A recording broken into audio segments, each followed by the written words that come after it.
Let me pull you in properly, because this gist is not for the faint-hearted.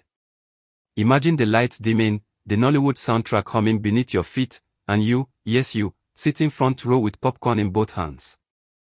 Because once we step into the universe of on-screen romance between Maurice Sam and Paul Watsi, there is no coming back unchanged.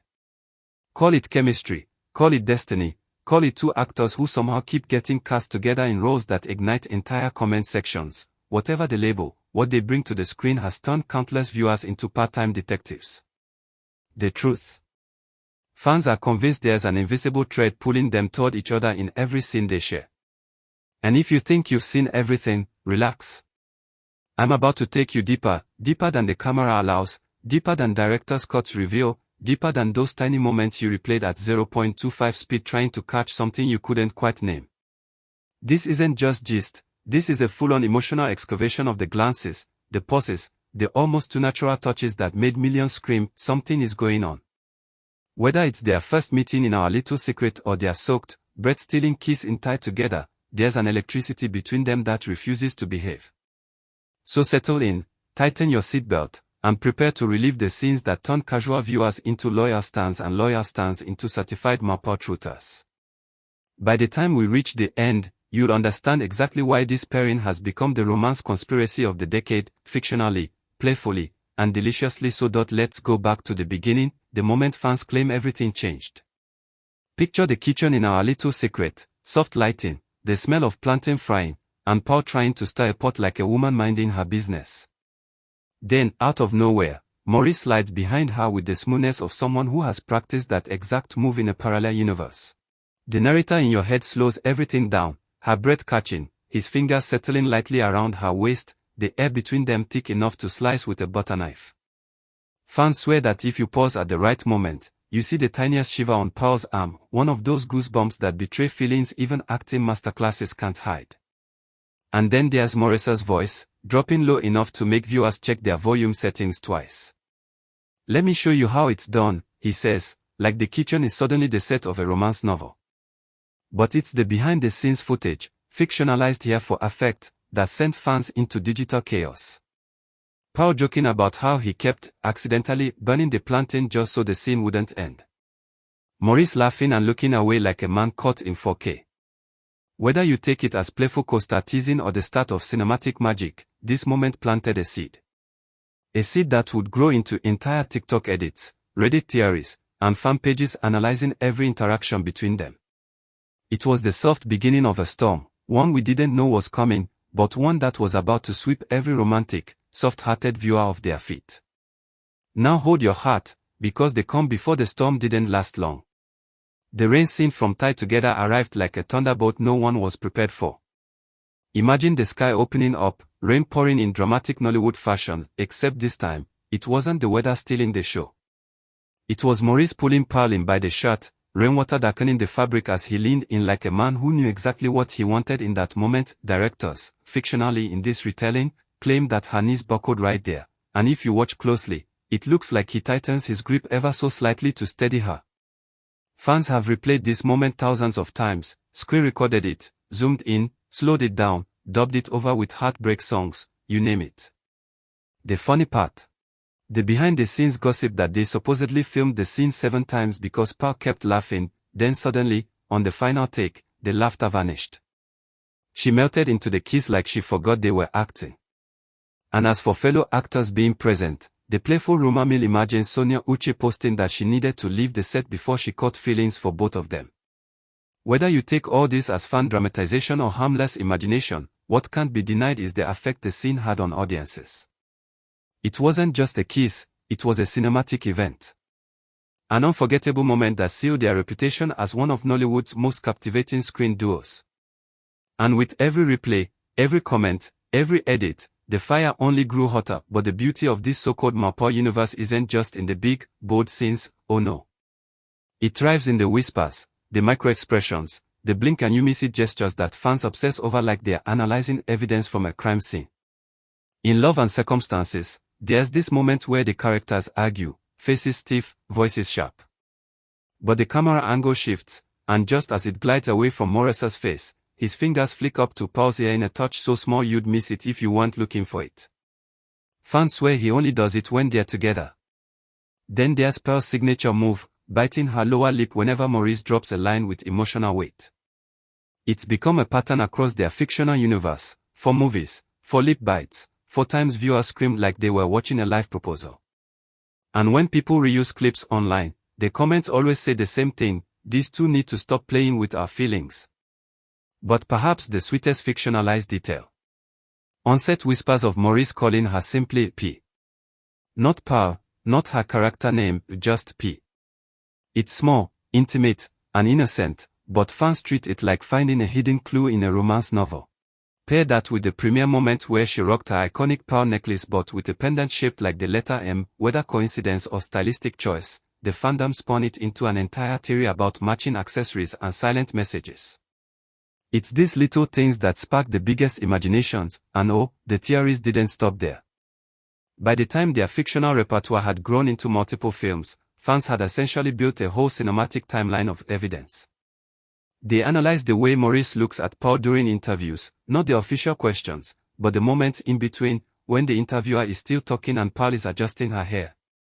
His eyes follow her just a fraction longer than expected, or so viewers insist. Meanwhile, Pearl's laughter around him. Fans describe it as different, softer, dangerous, the kind of laugh you accidentally slip when you're around someone who makes your heart dance. In this fictionalized commentary, the fandom becomes its own character, observant, playful, and dramatic. TikTok edits show slow-motion montages of their scenes together set to soft R&B or heartbreak songs. Twitter threads analyze gestures with the intensity of literary scholars. Instagram commenters leave essays under every promo picture. Look at the way she's leaning toward him, see how he smiles harder when she talks. How are we supposed to be normal after watching this? It's all driven not by facts but by the joy of storytelling, the excitement of shipping, the thrill of connecting dots that may or may not exist. What makes their pairing so intoxicating isn't necessarily what's real, it's what feels real on screen. That emotional believability makes fans build whole fantasy narratives around them, weaving drama, romance, and tension in ways that reflect how deeply audiences have fallen for the characters they portray. It's the magic of cinema, magnified by the imagination of the internet. Things only intensified during the friend zone era. You know how every great screen pairing eventually reaches the stage where the line between character chemistry and actor rapport becomes so blurred fans start looking at real-life events like treasure maps. That's exactly what happened here, in this fictional retelling. Promotional interviews suddenly became more important than the movies. Fans memorized every panel discussion, every behind-the-scenes group photo, every red carpet glance. During one playful interview segment, Maurice teased Pearl about always being the one to break character first, calling her a walking blooper reel. Pearl hit his arm gently, laughing like she couldn't help herself. It was cute, light-hearted, and enough to send fans into meltdown mode. Then there was the premiere night, Pearl in her shimmering dress, Maurice looking like a man who knew cameras loved him, both of them posing side by side as flashbulbs burst like fireworks. People zoomed into their photos like forensic analysts. Look at the way their shoulders touch, why are they standing so close when the backdrop is huge? It became a sport, a shared fandom ritual. Fan accounts started posting countdowns to every event involving them, complete with dramatic music and captions like, "The chemistry continues tonight." And whether the entire premise is fan-driven imagination or playful exaggeration, the narrative thrives because viewers want to believe in that spark, that connection, that secret story told quietly between two actors who work beautifully together on screen. It's the timeless appeal of romantic drama mixing with modern online fandom energy, a combination that produces obsession-level engagement. But then came the moment that would become the fictional plot twist of Marple Law, the Instagram Live. The day the fandom collectively logged on, ready for casual fun, only to walk out with enough material to fuel months of edits, speculation, and digital chaos. Imagine, 45,000 people tuned in, the comment section scrolling faster than light, hearts floating up the screen like confetti. Maurice and Pearl sat together, playful and relaxed, reading fan questions. Then someone dropped the grenade, who kisses better in real life? Pearl laughed, one of those nervous laughs you give when you want to dodge a question.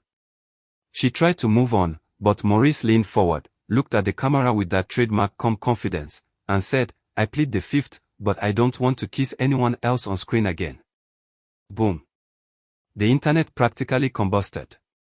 Viewers screamed in the comments, typing in all caps, spamming marriage proposals on their behalf. Pearl's eyes widened, her cheeks warmed visibly, and she scrambled to end the live as quickly as possible. The fandom. They immediately began stitching the clip, analyzing the tone of his voice, the way he looked at her first before looking at the camera, the lingering smirk on his face. Fan pages renamed the day, The Confession That Wasn't. Even though this is purely a dramatic, fictionalized retelling, the energy is what fans live for, the surprise, the tension, the moment that feels too cinematic to be real yet too real to dismiss as acting. It was the cliffhanger of all cliffhangers. After that fictionalized IG Live chaos, fans entered what they jokingly call the investigation arc. They scoured older interviews for hints they might have missed. Suddenly, moments that once seemed harmless felt loaded with new meaning, like when Maurice subconsciously angled his body toward Pearl during a press tour, or when Pearl absent-mindedly played with her necklace while he spoke.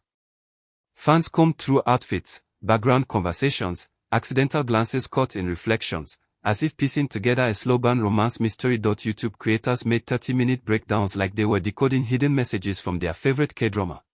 TikTok editors added dramatic voiceovers about the day everything changed. But the real thrill wasn't whether any of it was true, it was the communal excitement. The comments turned into group chats. People from different countries bonded over fictional theories. Did you see his smile here? Look how she leans toward him. This is not normal coaster energy. It was fandom at its most passionate, creative, dramatic, and deeply invested. In this fictional universe, the Maupal pairing became more than just scenes on a screen. They became characters in a shared daydream, a romance story fans were writing together. And every tiny interaction, real or imagined, was treated like a clue that needed to be dissected, highlighted, screen recorded, and discussed until the next big moment dropped. The excitement wasn't going anywhere, and the fandom knew it. They had built an entire fictional narrative, and everyone was happily trapped inside it. As more movies featuring them released, their fictional screen chemistry only grew bolder, richer, and more intensely addictive. Directors crafted scenes centered on trust, vulnerability, and emotional hit, moments where Maurice's protectiveness met Pearl's expressive softness in perfect harmony. Fans pointed out how seamlessly they transitioned from playful banter to deep emotional tension, as if they were subconsciously attuned to one another's rhythm. Online discussions compared them to legendary film duos, saying they brought back the era of slow-burn romance, where feelings simmer beneath the surface, the audience waiting, breath held, for the moment everything boils over. Entire playlists were curated based on scenes they shared. Fanfiction exploded. And every time a new trailer dropped, people scrambled to freeze-frame the quick cuts that showed them standing a little too close, or sharing the kind of eye contact that made viewers blush in their living rooms. Even their fictional off-screen interactions were seen as extensions of their on-screen magnetism, light touches, shared smiles, synchronized laughter. Fans argued half-seriously that no two actors could fake that level of comfort unless something magical was happening in the creative process. But the truth behind the excitement is simple: audiences love a good pairing. They love the thrill of imagining what might be happening beyond the script. They love believing in a connection that transcends fiction, even if only for fun. And in the Maupal universe, that belief became its own form of art, one that kept viewers hooked movie after movie, edit after edit, heartbeat after heartbeat. So here we are, at the end of the gist, yet somehow just at the beginning of the obsession. Whether it's the kitchen embrace, the rain-soaked kiss, the quiet touches, or the fictional IG Live explosion, the Maupal pairing has grown into something bigger than any single moment. It's become a fan-fueled phenomenon, a romantic narrative built from thousands of reactions, comments, edits, and theories. What makes it so addictive is not just the scenes themselves but the way they make people feel: giddy, curious, emotionally invested, almost conspiratorial. It's the collective experience of watching two actors whose on-screen synergy feels too captivating to ignore. And that's where the magic truly lies, not in whether anything is real, but in how real it feels when you watch them act. They've given audiences something to talk about, something to swoon over, something to analyze at 2 a.m. when sleep refuses to come because your brain is replaying a scene for the 50th time. And fans wouldn't have it any other way. Because in this dramatized, fictionalized universe, Mappa represents the kind of cinematic romance that pulls you in slowly, grips you tightly, and refuses to let you go. It's the kind of chemistry that inspires endless content, endless excitement, endless storytelling. And as long as they keep appearing together on screen, the fandom will keep showing up, ready to overanalyze every look, every laugh, every heartbeat-long pause. So grab your popcorn, your theories, your favorite edits, because the Mappa saga, fictional, fun, and wildly captivating, is far from over.